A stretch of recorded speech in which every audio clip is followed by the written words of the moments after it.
घमंडिया Allianz के काले कारनामे सीरीज में आज हम देखेंगे कि कैसे अरविंद केजरीवाल ने देश की राजधानी दिल्ली को बनाया गैस चैम्बर और कैसे उनके झूठे वादों की कीमत चुका रही है दिल्ली। AQI लेवल यानी वायु गुणवत्ता सूचकांक जिसे 50 के आसपास होना चाहिए, वो दिल्ली में 999 तक पहुंच चुका है और दिल्ली ने दुनिया का सबसे प्रदूषित शहर बनने का रिकॉर्ड भी बना लिया है। ऐसी जहरीली हवा में सांस लेना हर दिन करीब 25 से 30 सिगरेट पीने के बराबर है। इस प्रदूषण की वजह से आज दिल्ली के लोगों की 12 वर्ष तक औसत आयु कम हो रही है और दिल्ली को इस जहरीली हवा से आजाद कराने की जिम्मेदारी जिस आदमी पर है, वो चुनावी राज्यों में घूम घूम कर अपना चुनाव प्रचार करने में व्यस्त है। उसके पास दिल्ली को देने के लिए कुछ है तो वो है सिर्फ नौटंकी। 8 साल से दिल्ली के मालिक केजरीवाल प्रदूषण मुक्त दिल्ली के नाम पर सिर्फ नौटंकी ही तो कर रहे हैं। ऑड इवन, कंस्ट्रक्शन पर रोक, एंटी स्मोक गन, करोड़ों का स्मोक टावर जिस पर अब ताले पड़े हैं। दिल्ली के कनॉट प्लेस में जो बना है स्मोक टावर, वो फिलहाल बंद है। ये कहा जा रहा है कि पिछले 7 से 8 महीने हो गए हैं स्मोक टावर को बंद हुए और ये अभी तक खुला नहीं है। सड़कों की वैक्यूम क्लीनिंग, हर साल केजरीवाल नई स्कीम लाते जा रहे हैं और दिल्ली का दम घुटता जा रहा है। पोल्यूशन कई चीजों से होता है और कई स्टेप्स उठाने की जरूरत है। पोल्यूशन डस्ट से होता है। हमने ये तय किया दिल्ली के अंदर कि कोशिश करेंगे 1 अप्रैल से ज्यादा सड़कों की वैक्यूम क्लीनिंग कराएंगे, तो सारी डस्ट वैक्यूम क्लीनर में आ जाएगी, तो सड़क के ऊपर डस्ट ही नहीं बचेगी, तो डस्ट उड़नी बंद हो जाएगी। दिल्ली के प्रदूषण के लिए कभी पंजाब को जिम्मेदार ठहराने वाले केजरीवाल ने कहा था कि पंजाब में सत्ता आने के बाद 1 साल में प्रदूषण का हल कर देंगे। पंजाब हमारी सरकार है, पंजाब में पराली जल रही है, हम जिम्मेदार हैं। आज पंजाब में अगर पराली जलेगी, हम जिम्मेदार हैं। पहले ज्ञान देते थे कि ऐसा केमिकल बनाया है कि किसानों को पराली जलाने की जरूरत नहीं पड़ेगी, फिर पराली से बिजली बनाने का ज्ञान और फिर पराली से कोयला बनाने की स्कीम लाई गई।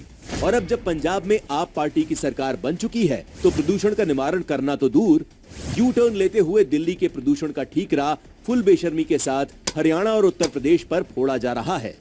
और क्यों सफर करें हम हर साल हरियाणा से ये धुआं जो यहाँ तक आता है, क्योंकि आपको पता है हरियाणा सटा हुआ राज्य है और यहाँ पे सोनीपत, पानीपत, ये सारे राज्य आसपास सटे हुए हैं, रोहतक, और इनमें से बहुत जगह पर पराली जलाई जा रही है। कभी आप पार्टी दिवाली को जिम्मेदार बताती है, कभी किसानों को जिम्मेदार बताती है और बस इतना ही नहीं, केजरीवाल तो चौकीदारों को भी प्रदूषण के लिए जिम्मेदार बता चुके हैं। रात को जब सिक्योरिटी वाला या ड्राइवर या लोग जो अपने थोड़ी सी आग लगा के वो, ये इतनी ज्यादा है दिल्ली के अंदर कि ऑलमोस्ट 1/5 पोल्यूशन जो है दिल्ली के, तो ये सारा धुआं उड़ता है और चूंकि टेम्परेचर इन्वर्जन होता है तो वो सारा धुआं जो है दिल्ली के अंदर गैस के रूप में, गैस चैम्बर के रूप में बन के रह जाता है। सालों से दिल्ली सरकार यही पता करने में लगी है कि दिल्ली की इस हालत का जिम्मेदार कौन है।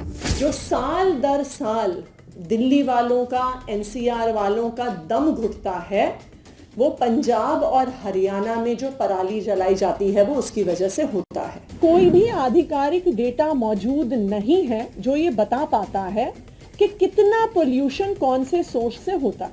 दिल्ली की ये जहरीली हवा केजरीवाल की ये अकेली नाकामयाबी नहीं है। प्रदूषित यमुना, पीने का गंदा बदबूदार पानी, बदहाल मोहल्ला क्लिनिक और शराब घोटाले तो कभी शीश महल घोटाले के नाम पर दिल्ली के खजाने की लूट। केजरीवाल सरकार पिछले 3 सालों में लगभग 1100 करोड़ रुपए सिर्फ विज्ञापनों में खर्च कर चुकी है, जिसके लिए सुप्रीम कोर्ट भी केजरीवाल को फटकार लगा चुका है। 8 साल की आप सरकार के बाद भी दिल्ली की ये हालत बताती है कि केजरीवाल के पास दिल्ली के लिए ना तो कोई विजन है और ना ही काम करने की नीयत। कुछ है तो जोड़ तोड़ की राजनीति, जिसके सहारे केजरीवाल दिल्ली को बर्बाद करने के बाद घमंडिया अलायंस बनाकर देश की सत्ता तक पहुंचना चाहता है।